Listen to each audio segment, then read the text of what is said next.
Tour 202. Lepo pozdravljeni. Končani sta dve večetapni preizkušnji. Dirko od Tirenskega do Jadranskega morja je dobil Isak Del Toro, Primož Roglič je končal na 5. mestu. Na preizkušnji Paris-Nica pa se je skupne zmage zanesljivo veselil Jonas Vingegaard. Dve zanimivi dirki, z nami bosta danes naša radijska reporterja Dare Rupar, ki je bil na dirki v Italiji. Zdravo, Dare.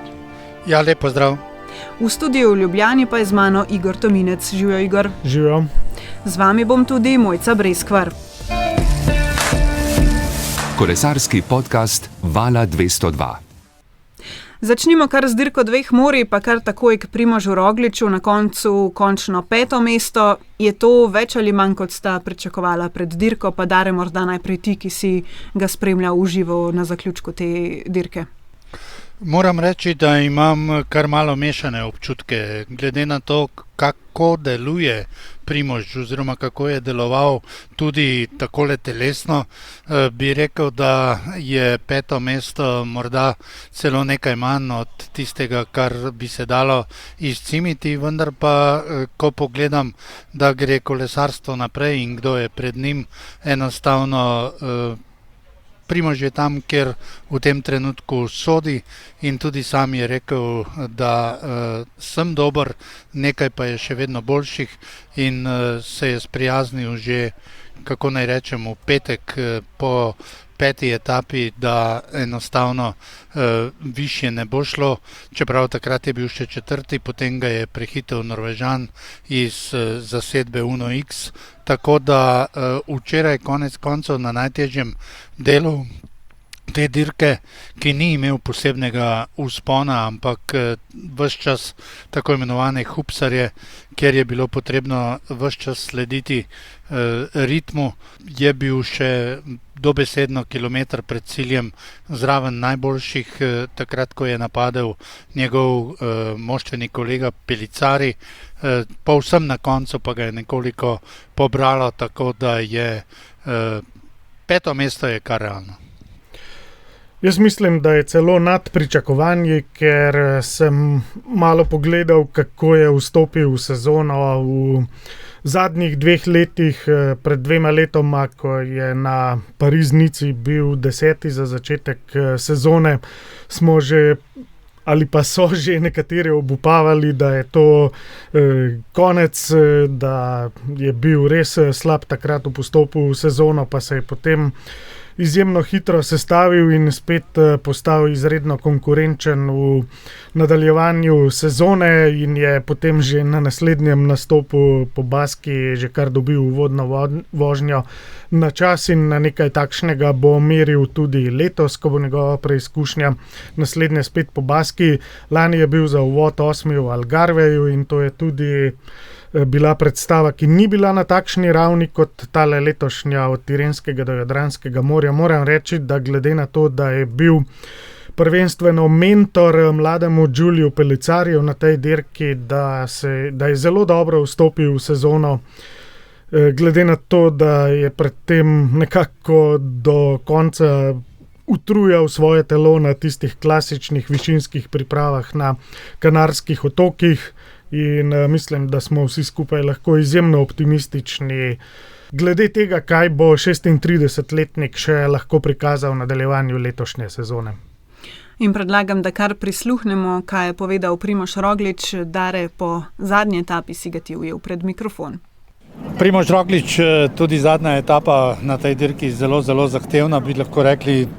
Več vetra je bilo pričakovati, vi pa zelo aktivni, že na prvem vzponu ste bili med trojico, Van der Poel je potegnil, vi pa takoj zraven. Ja, ni bilo poreč dolgočasno, tako da ja, super, je kar hitro minilo. Ja, mal smo zgubili tule z temi bonus sekundami, ampak nič za to. Se mi zdi, ja, da vseeno izvrstno 3. mesto Pellicarija. Jaz sem ostal tam, kjer sem ostal, počutje je bilo ok, tako da gledamo dalje. Znova se bom vrnil k temu sprintu. tam ste nekako izgubili Pelicarija, ali pa je Pelicari izgubil vas, kajti vi ste bili tam četrti, povsem zraven tudi Voutu in pa Jorgensenu. Ja, mislim, konec koncev tudi če bi jaz vzel sekunde, ne bi bilo nič narobe, ampak vsi tudi vemo, mislim, da je Wout naredil lead-out in proti njemu tudi težko konkuriraš tule po ravnem in mislim, je bilo, kakor je bilo in podpišemo, vzamemo, gremo. Greste naprej, tako ste rekli že včeraj, samo še tole me zanima, nekdaj ste dvakrat tule zmagali, tudi tokrat boste na zmagovalnem odru. Včeraj sva govorila o tem, kako je zmagati med ekipami. Zmagam ne gre gledati v zobe, ne pravimo, in tudi to je zmaga, mislim, tudi to smo si konec koncev prislužili kot celotna ekipa in lahko smo ponosno tu na podiumu. Primož, prišli ste neposredno s pripravo v Španiji, bi morda kaj spremenili, če bi sedaj lahko za nazaj, morda dan, dva prej z višine? Mislim, tudi verjetno kakšna dirka prej bi mogla sigurno biti v nogah za pridirekt sem, ampak ne glede na to, mislim, tudi meni se tule ne bo svet podaril za eno zmago od terena več ali manj, ampak ne glede na to, mislim, konec koncev vedno tudi rečem, da želim zmagati ali pa biti najboljši, tako da nekaj dela za naprej. Hvala, da ste si vzeli čas za nas. Srečno. Malenkost srečno. Primož pravi, da vedno želi biti najboljši.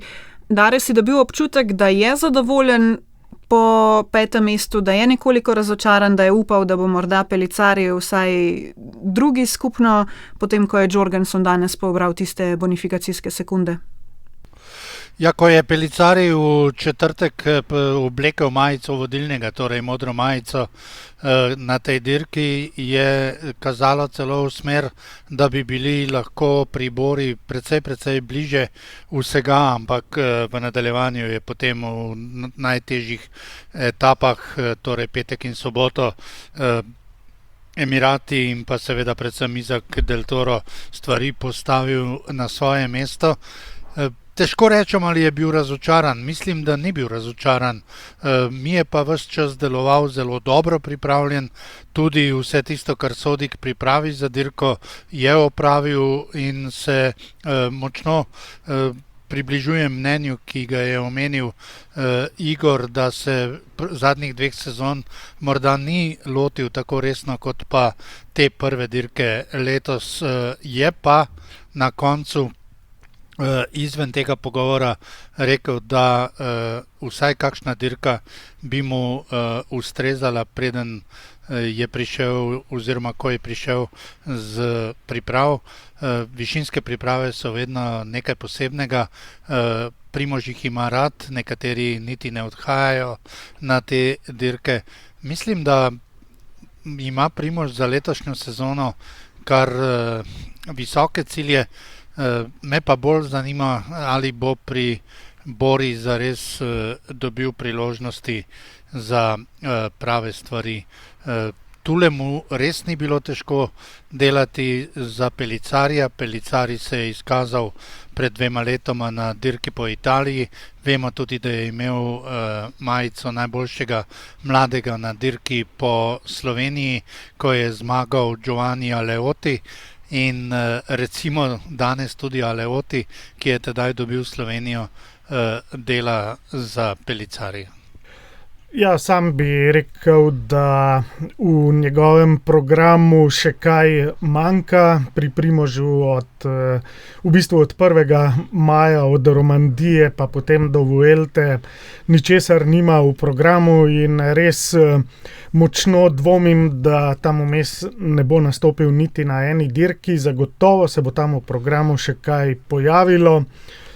Pa bomo videli kaj, sam celo dopuščam možnost, da morda dirka po Franciji, kakšen odstotek tega sem že zadnjič omenil, da mislim, ker morda bodo na koncu celo ugotovili, da je to boljša opcija kot z Remkom.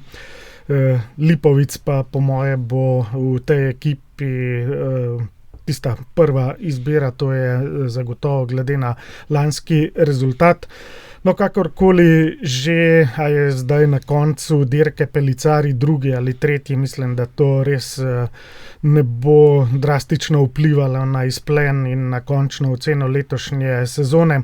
Mogoče je bil Pelicari malce neučakan na tisti zahtevni predzadnji etapi na ciljnem vzponu.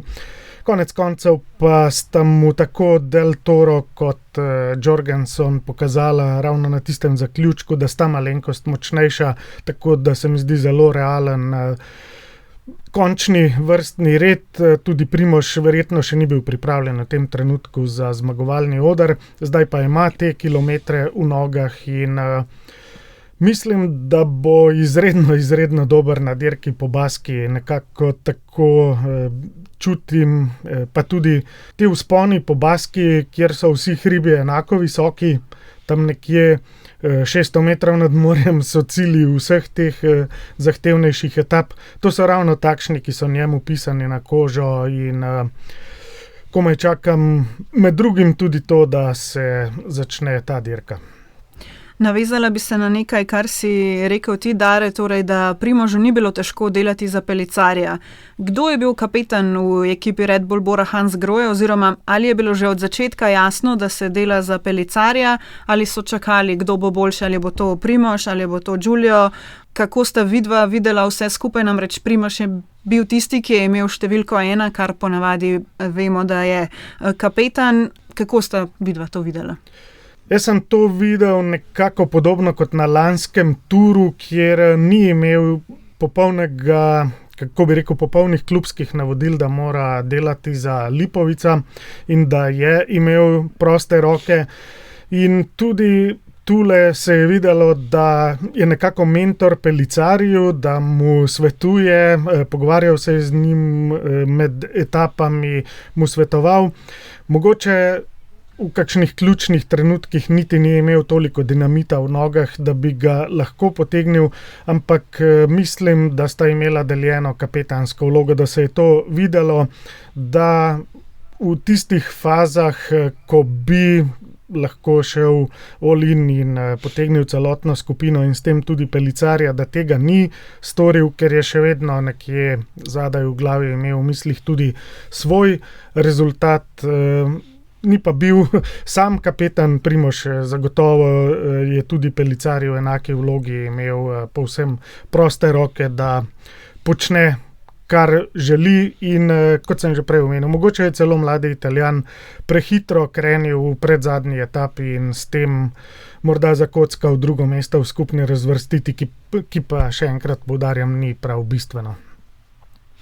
Ja, pri Pelicarju se je danes videlo, da je bil precej neučakan tudi na tem zadnjem sprintu.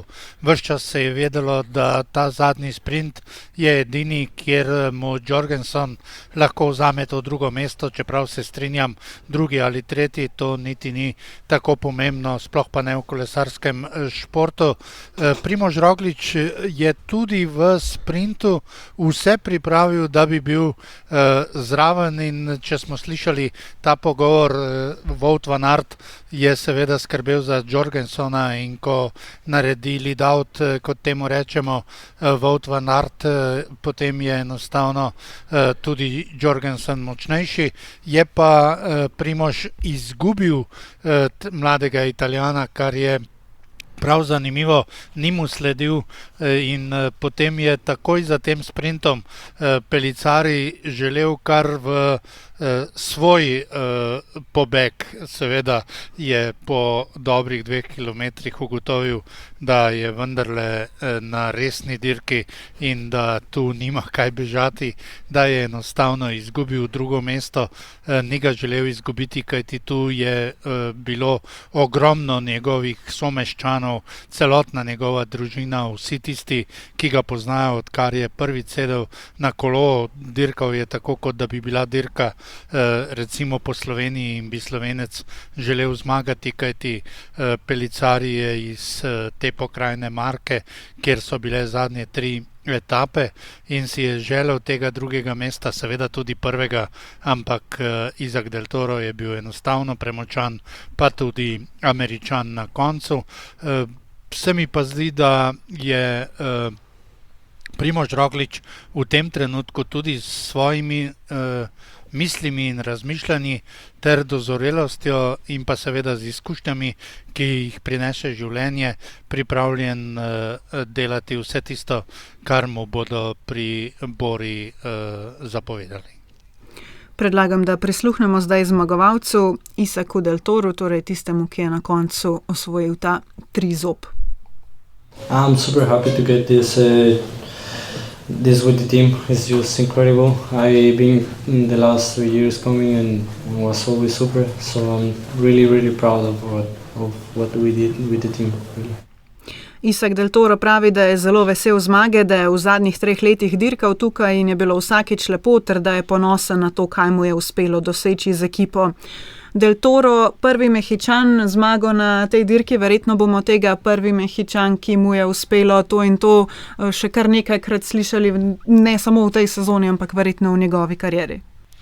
Ja, prav zagotovo. To je enostavno tako, kot sta prišla najprej Primož, pa potem tudi Tadej zraven in to, da sedaj že nešteto tednov govorimo, da je Tadej Pogačar prvi kolesar sveta, Slovenec, ki mu je to uspelo.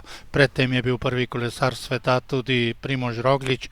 Enostavno je na tej poti tudi Isaac Del Toro in prav zanimivo je bilo danes, ko sem govoril z Domnom Novakom, je rekel, da prvi kapetan, za katerega rad dela, je seveda Tadej Pogačar, da takoj na drugem mestu je že Isaac Del Toro, čeprav ima šele 22 let. In ob tem je tudi poudaril vse tisto, kar Isaac Del Toro ima, da zna čakati, da se zna podrediti in na tej današnji novinarski konferenci ob koncu sta bili le 2 vprašanji vezani na Tirreno Adriatico, preostala na Milano Sanremo, kajti Italijane zanima samo to, koliko časa bo čakal v zavetrju prvega kolesarja sveta na splošno, ne samo v soboto, in pa predvsem, kako se bo v enem tednu podredil oziroma spremenil iz kapetana v pomočnika in na vsa vprašanja je mladi Mehičan mirno odgovoril.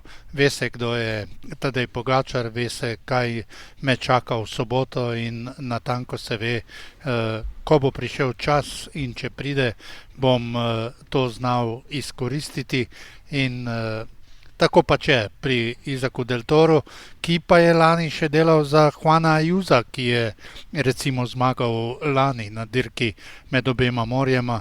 Letos je padel sredi dirke med Parizom in Nico in marsikdo pravi, tudi tule, ko smo sedeli v novinarskem središču, da Vingegaard v Franciji ne bi tako zlahka zmagal, če bi Ayuso ostal na kolesu. Ja, se kar strinjam s tem, mislim pa, da bi vseeno bil spredaj, vendar končna razlika bi bila bistveno manjša, kot je bila v tem primeru. Sicer pa, ko smo govorili zdaj veliko o Del Toru, mladi Mehičan mora vedeti in tudi mislim, da ve, da je pravilno nekako vzgojen, da se dela na dolgi rok, da se sklepa zavezništva v kolesarstvu, da se naredi uslugo zaradi tega, ker to vidijo tudi moštveni kolegi in ko bo kmalu na tapeti dirka Milano Sanremo, bo Del Toro moral pripraviti napad Tadeju Pogačarju.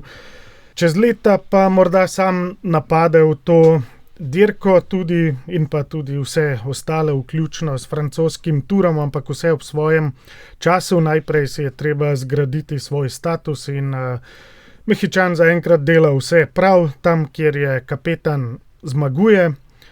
Videli smo ga prepričljivo tudi letos na dirki po Emiratih. Imel bo še priložnosti v sezoni po Baski, po Dauphineji, kjer ne bo zraven Tadeja Pogačarja.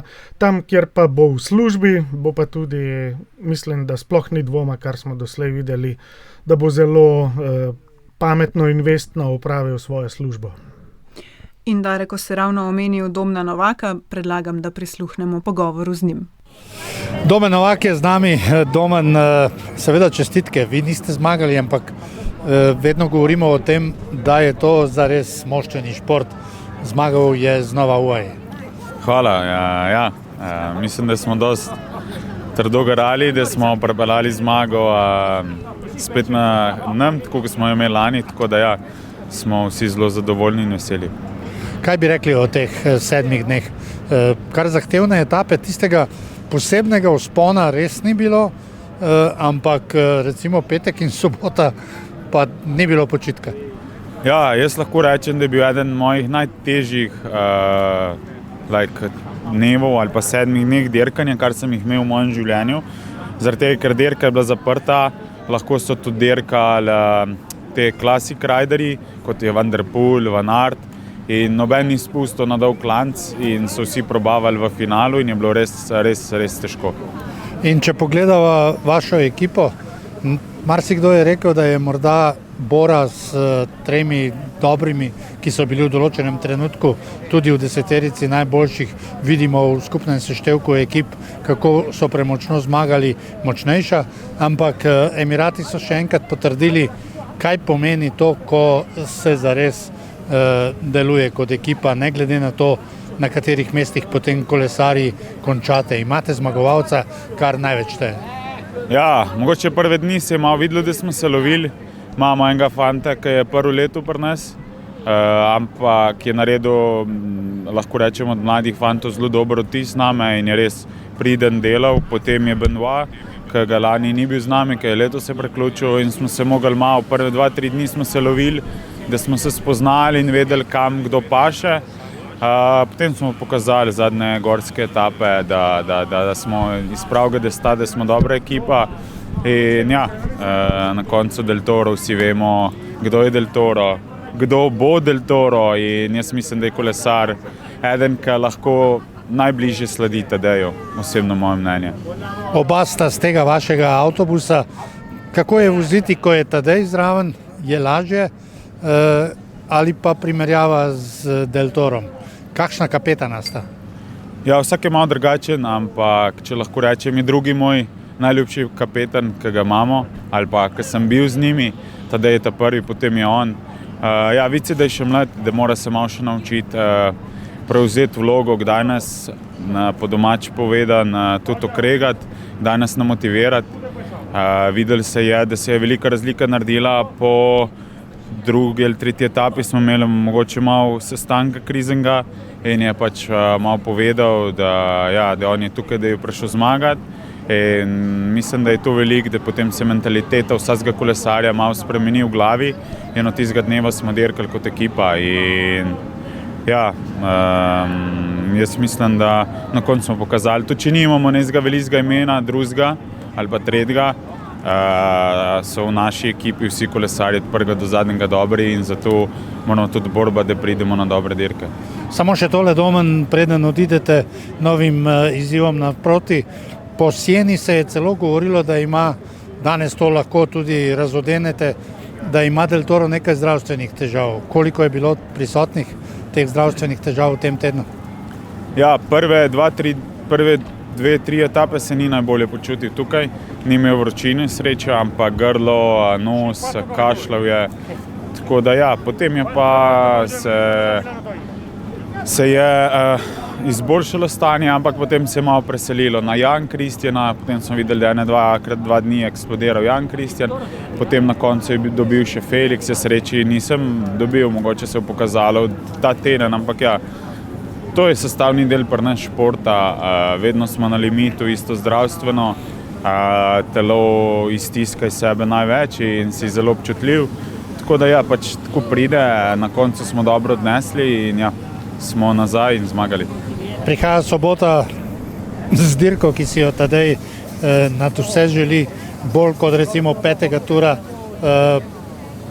To pa bo, ne bom rekel, da bolj zahtevno, ampak bo, ja, bolj zahtevno, znova pa boste Lokomotiva.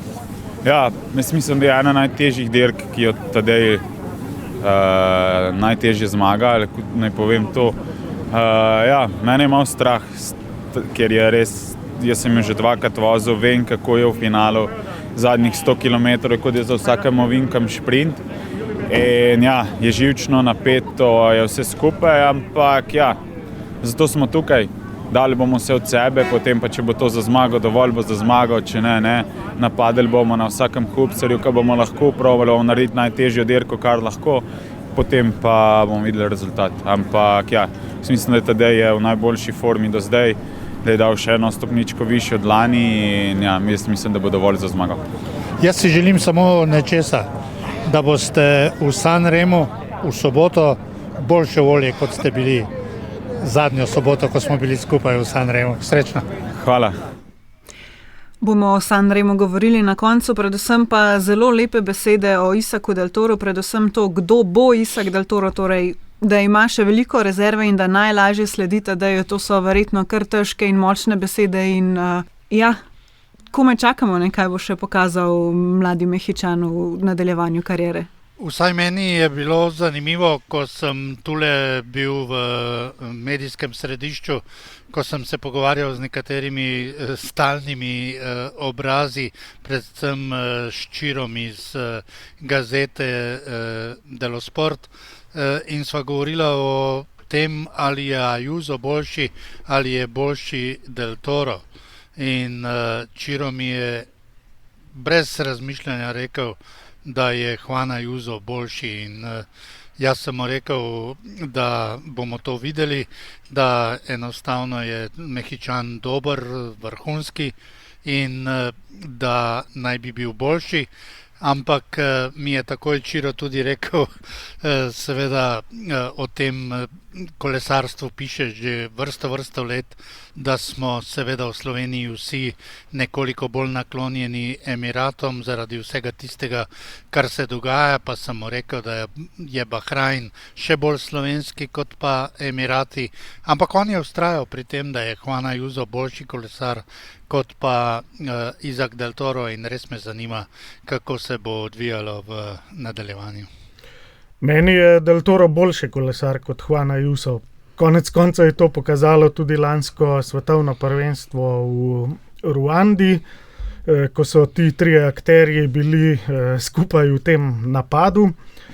Druga stvar je pa še to, da je Del Toro bolj vsestranski kolesar, da je bolj kopija Tadeja Pogačarja, ker je odličen tudi na enodnevnih klasikah, boljši je kot Ayuso na enodnevnih klasikah, na etapnih pa sta verjetno, mogoče celo na etapnih, ja, da bi bil Ayuso lahko kakšen odstotek v tem trenutku še boljši, ampak Del Toro je mlajši in še raste. Sicer pa ne smemo zdaj, ko delamo te enačbe, pozabiti na Jonasa, o dirki Pariz-Nica verjetno veliko manj v tejle oddaji kot o dirki od Tirenskega do Jadranskega morja, ampak Jonas je pa tudi pokazal v Franciji fantastično predstavo in bi najbrž v tem trenutku ugnal tako Ayusa kot Del Tora še vedno in ju najbrž tudi bo na francoskem turu. Mojca, če dovoliš, preden nadaljujemo, ker smo ravno v Italiji, Italijani so seveda navdušeni, da je toliko vrhunskih imen prišlo na Tirreno Adriatico in da je bilo precej manj odmevnih imen na francoski dirki, čeprav francoska dirka ima 20 let več tradicije in še nikoli se mi ni zgodilo, da bi o tem, kar se je dogajalo v Franciji, govorili, ja pa saj to niti ni dirka, ko nekdo zmaga s tako prednostjo. Pa sem jim potem jaz rekel, saj tam je Vingegaard prišel v smislu Tadeja Pogačarja, kajti na dirki, kjer je Tadej Pogačar, še preden dobimo startno listo, vemo, kdo bo zmagovalec. Preden pozornost posvetimo še dirki po francoskih cestah, predlagam, da samo za trenutek še ostanemo v Italiji. Slišali smo že enega od pomočnikov Domna Novaka v ekipi Emiratov, zdaj pa prisluhnimo še Janu Tratniku, ki je seveda član ekipe Red Bull Bora Hansgrohe. Z njim se je pogovarjal Matic Rupnik. Jan Tratnik, zdaj pa še potegniva črto pod dirko Tirreno Adriatico. Iz dneva v dan ste bili boljši, vsaj tako se je nam zdelo. Kakšne so noge? Jaz mislim, se mi ne zdi, da nisem bil z njim dan bolj, se mi zdi, da sem bil kar isto. Sem pač moral videti, da je dirka poteka od kilometra nič in da imamo drugačne vloge, kaj verjetno pride prenos malo kasneje in se tega ne vidi. In vse super. Čez 12 dni vas čaka prva klasika v Belgiji, vsaj tako kažejo štartne liste. Kaj pa si obetate od belgijskih klasik morda? Kot sem že rekel, zdaj nekaj časa nisem nastopil na teh klasikah.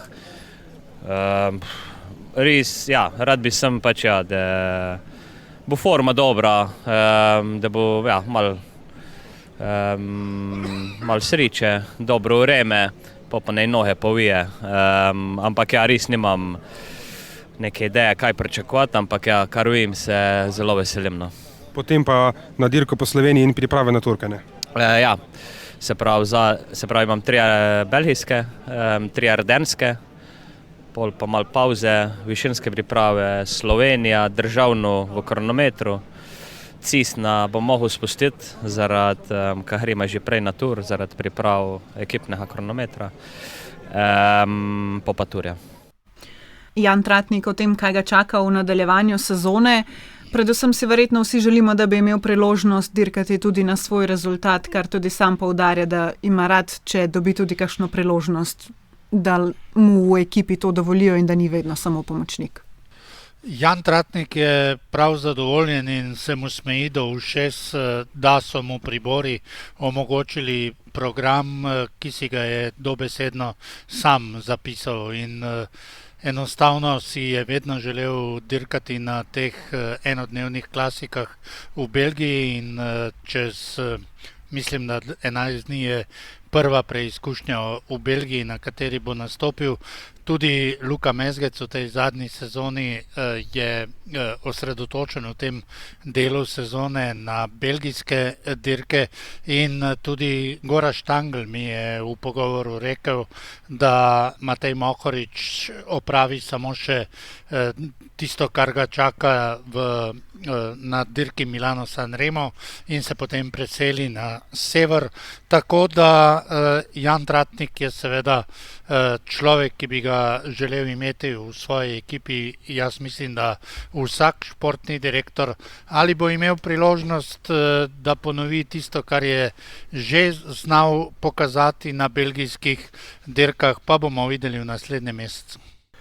Mislim, da bo na belgijskih klasikah eden od opcij svojega moštva Red Bull Bora Hansgrohe, ko bodo poskušali še z drugimi specialisti za klasike, kot so Gianni Vermeersch pa Mick van Dijk. Vidim, da je tudi na startni listi za te klasike in poskušali bodo z večjimi prostimi strelci in če se mu izide, bi Jan Tratnik lahko naredil kakšen res vrhunski rezultat. Nekaj je seveda odvisno od taktike, pa tudi od te sreče na sami loteriji, da si pravi trenutek zraven. Zagotovo pa je predvsem dobre volje, da ne izgublja sezone in tistih dragocenih tednov, kot se mu je to zgodilo lansko leto.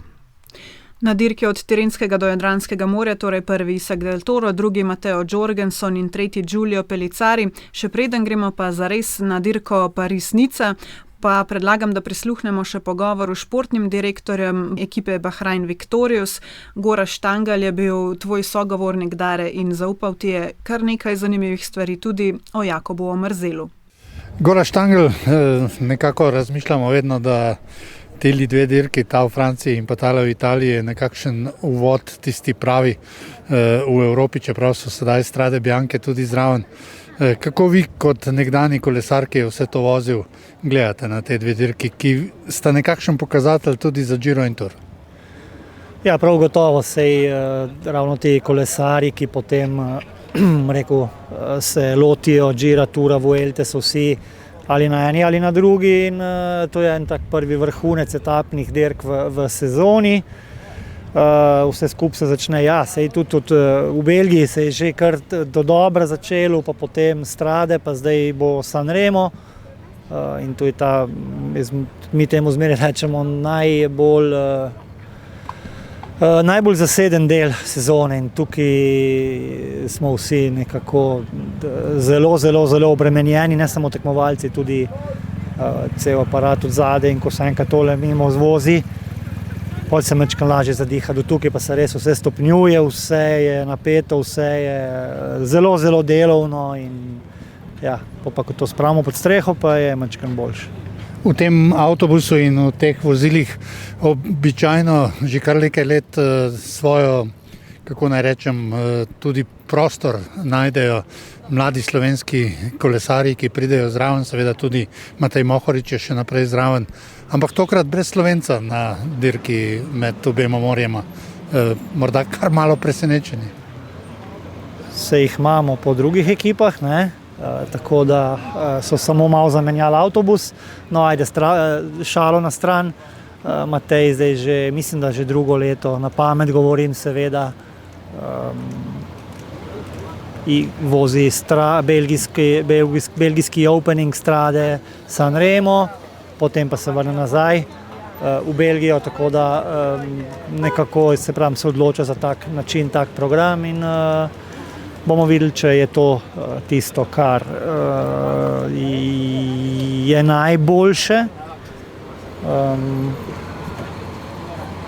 Ali se opravičujem, Jakoba pa pač nimamo še, bom rekel, na polnem koledarju zaradi malo zdravstvenih težav v začetku sezone in da ga majčkeno preventivno prešparamo, razbremenimo, se še vedno pripravlja. Je že bil na dirki na Laigueli, kjer je pokazal že skoraj odlično formo, glede na to, kako malo je treniral.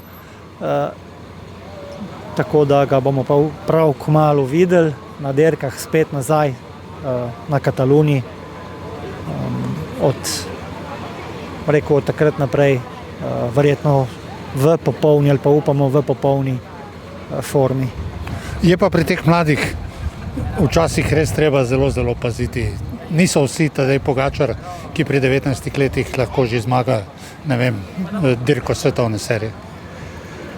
Velikokrat poskušamo narediti preskok takoj, zato da ni tiste neke tranzitne faze, kjer se marsikdo lahko tudi izgubi. Mislim, da Jakob bo ta preskok naredil hitro in direktno, saj tako vse skupaj kaže, ampak mogoče malo, emocije, prenagljenost, vse skupaj, želja po čim več je bila mogoče malo prevelika ali pa ne vem, enostavno splet okoliščin, bivše poškodbe, nekako združenje vsega tega,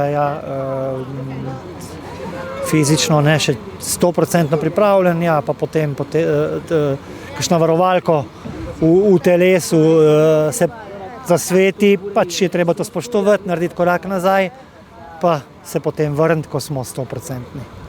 Hvala lepa, Gorazd, desetletje Bahrajna, naj bo prav ta sezona čim uspešnejša. Res se zdi, kot da smo se rodili par let nazaj, hitro gre čas. Se tudi v tem času se je zgodilo kar nekaj rezultatov. Ponosni smo na to, vsekakor. Predvsem management je lahko ponosen, da je sposoben 10 let upravljati tak velik aparat, kot je naša ekipa, mi pa z veseljem.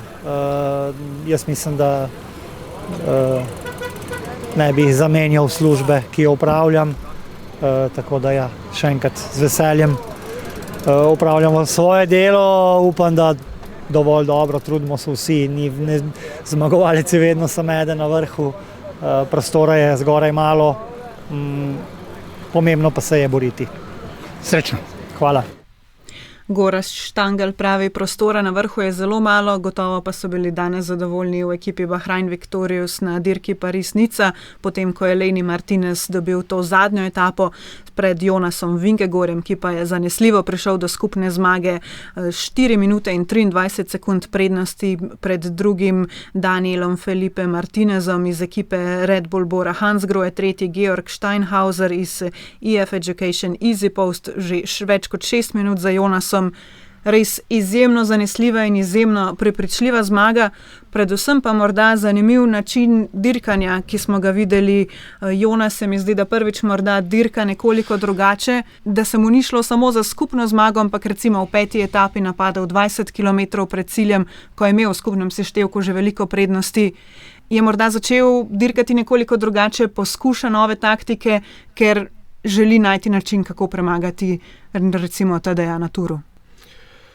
Mogoče tudi to, ampak nasplošno se je kolesarstvo razvilo v to smer, da ne samo Tadej Pogačar, tudi drugi kolesarji, kot naprimer Van der Poel, pa Mats Pedersen, pa zdaj Jonas in še kdo poskušajo z napadi od daleč, pa tudi Del Tora smo videli na takšen način že na dirkah. Skratka, nekaj več si upajo, ker smo imeli pa pred leti res dolgo obdobje, ko so ti napadi od daleč že skoraj izumrli v svetovnem kolesarstvu. Jonas je bil izredno močen, premočan po padcu Ayusa od vse preostale konkurence na tej dirki in se je lahko na nek način skoraj da malo poigraval. Edino v tej zadnji etapi mislim, da bi za njegovo auro bilo boljše, če bi, ko sta skupaj napadla z Lennyjem Martinezom, mu kot nosilec majice vodilnega lepo prepustil zadnjo zmago in bi nekako veliko bolj častno končal to zadnjo etapo. Potem pa je, ker je moderno kolesarstvo takšno, še sprintal z njim za zaključno zmago in je Lenny Martinez v dresu Bahraina dosegel to etapno zmago in sem mu tudi zelo privoščil, da se je tako razpletlo. Je pa Danec zelo, zelo močen v tej fazi sezone in je napravil kar dobre priprave, več kot očitno je v zelo dobri formi. Jaz bi samo dodal, ker sem vse skupaj gledal takole nadaljavo, precej manj kot pa dirko, ki sem jo spremljal tule v Italiji, da je enostavno po tistem, ko je odstopil Ayuso, lahko Vingegaard ob svoji prednosti preizkusil marsikaj, kar se je dalo preizkusiti. Se pa spomnim, ko sem bil pred leti skupaj s Tadejem in Vingegaardjem na dirki proti Soncu, torej na dirki od Pariza do Nice, kako nebogljen je bil na tisti dirki Vingegaard. Kaj on spreminja in kaj ne spreminja, to lahko le ugibamo.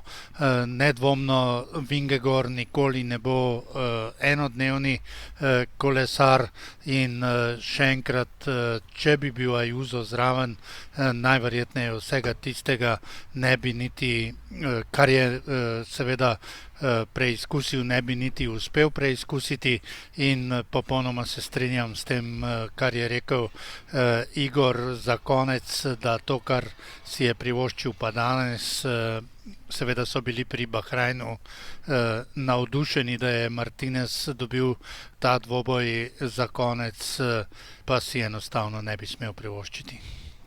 In prisluhnemo še izjavi Jonasa po današnji etapi. I think today and the second stage I won was probably the two hardest stages of the week, I would say. So today was also a very hard day, full gas from the start also, and very hard racing. And of course I hoped that I could win the stage as well, but Lenny was very strong and very fast in the sprint, so he deserves it.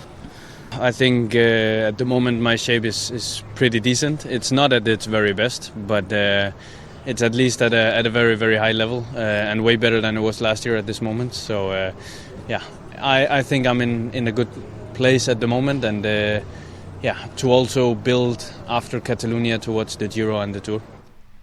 Jonas je dejal, da je bila zadnja etapa skupaj s tisto, ko je dosegel drugo etapno zmago v četrtek, najtežja na tej dirki, saj se je v obeh na polno dirkalo od začetka. Želel si je, da bi za konec dosegel še eno etapno zmago, vendar je bil Leni Martinez premočan v sprintu in si je zaslužil ta uspeh. Za svojo formo pa pravi, da je zelo na visoki ravni, predvsem pa veliko boljša kot lani ob tem času. Pravi, da bo lahko gradil na tem na dirki po Kataloniji v smeri proti Giru in Touru. Jonas pravi, da se želi napasti dvojček Giro Tour. Kakšne možnosti mu pripisujeta? Dare, omenil si, da za enodnevne dirke ni? Ja, ni za enodnevno dirke, ampak seveda si omenila in Giro in Tour, torej dvojček, ki ga nima kar vsak. In Italijani, moram reči, da se močno veselijo, da bo Jonas Vingegaard prišel na Giro letos v maju in kaj lahko stori na dirki, ki je običajno, predvsem v zadnjem tednu, zelo, zelo zahtevna, bodo seveda videli.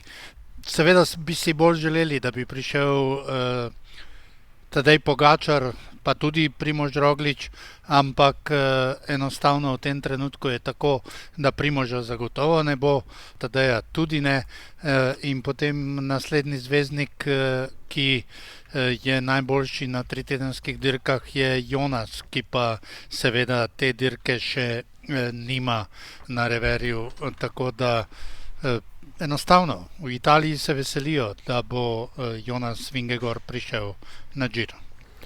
In mislim, da bo tam tudi favorit, da doseže zmago, sicer pa, kolikor sem lahko prebral, so nekako ugotovili, da če odpelje 2-3 tedenski dirki v sezoni, da je potem na drugi zelo močen ali celo boljši kot na prvi, in to je pri ekipi Visma Lease Bike nekako taktično razmišljanje, da bi potem Jonas poleti na Touru lahko ponudil večji izziv Tadeju Pogačarju kot v minulih letih.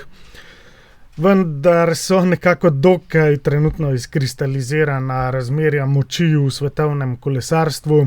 Mislim, da bo Jonas verjetno zaokrožil svoj trojček Tour Vuelta Giro na letošnjem Giru, da pa na Touru imamo mi najmočnejšega konja v igri, če se malo grdo izrazim, in da ne glede na vse računice bi tudi glede na jakost moštev in na izjemno formo Tadeja Pogačarja, ki še vedno kar raste iz leta v leto, da se jim pri Vismi ne bo izšla ta računica letos.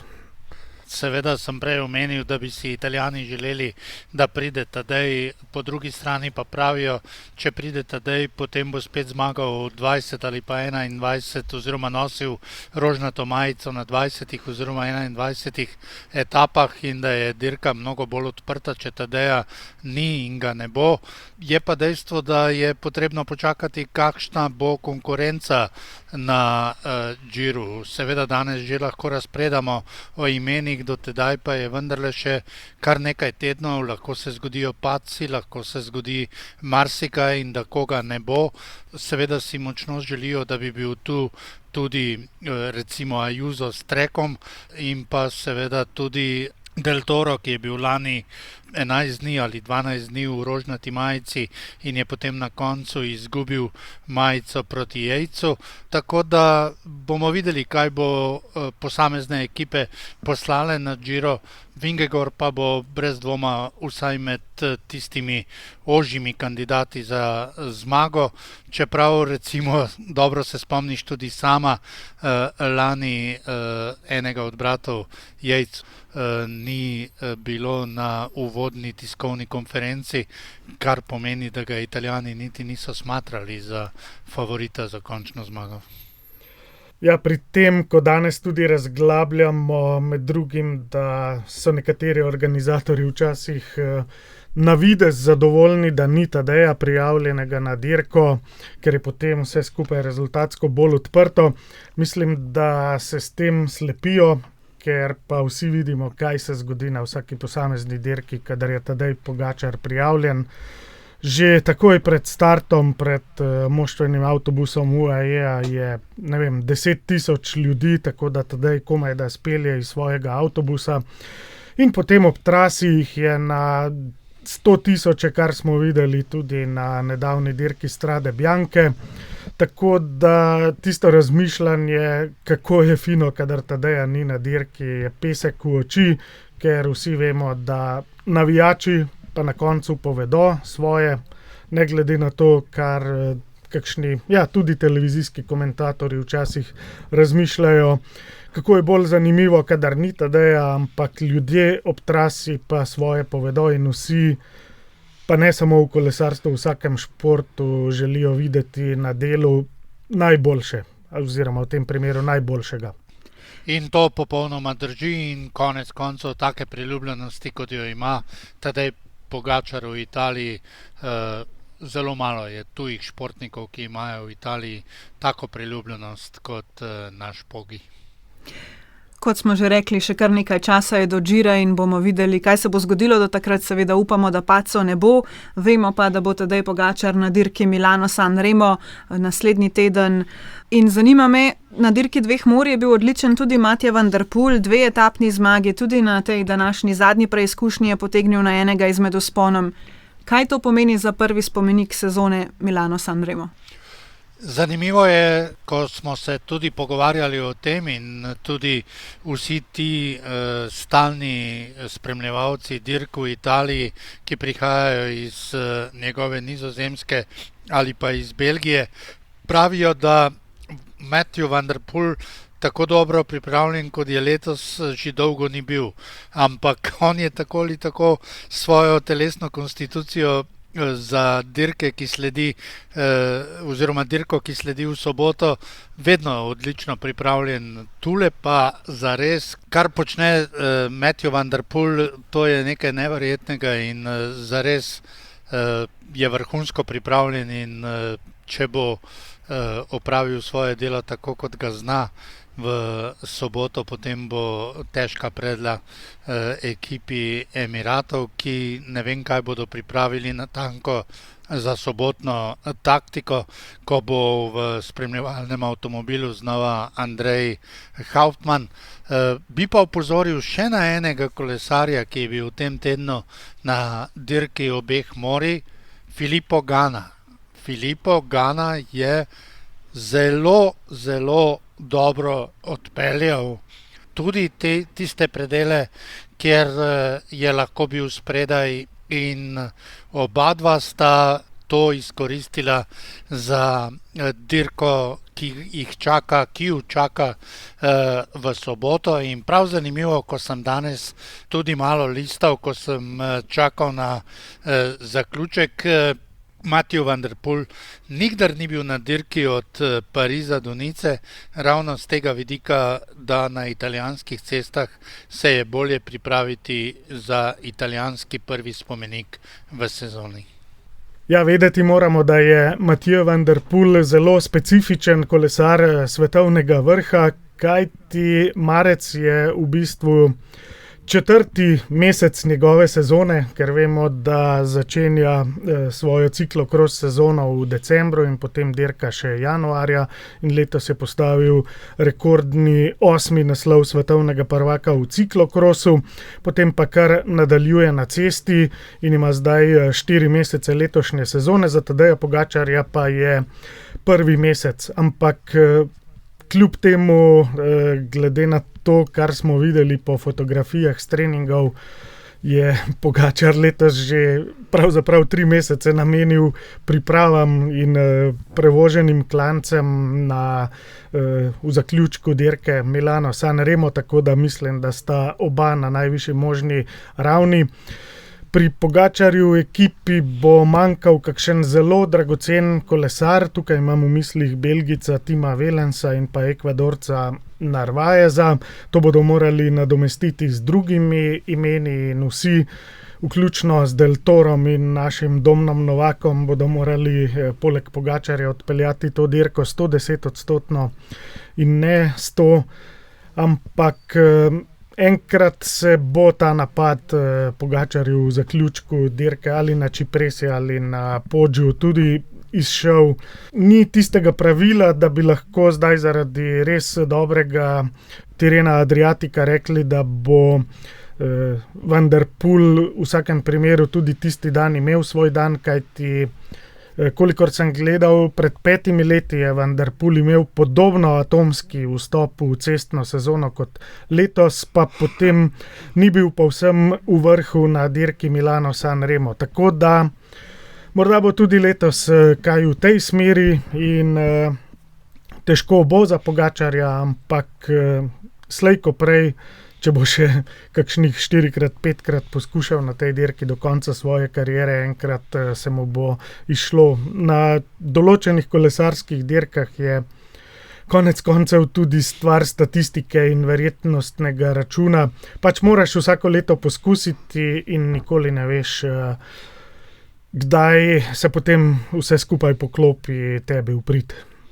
Ni športno, ampak naj se uresniči to, kar je rekel Igor, da vsakih 5 let pa se Matthew Van der Poelu vendarle ne posreči San Remo. In kot je dejal Dare že na začetku, Isak Del Toro je ob zmagi dobil veliko vprašanj o dirki Milano-San Remo. Se mi zdi, da tako kot Tadej Pogačar na dirki Strade Bianche, ko je tuje medije predvsem zanimalo, kaj pripravlja za prvi spomenik, in prisluhnemo, kaj je rekel Isak Del Toro o prvem spomeniku sezone.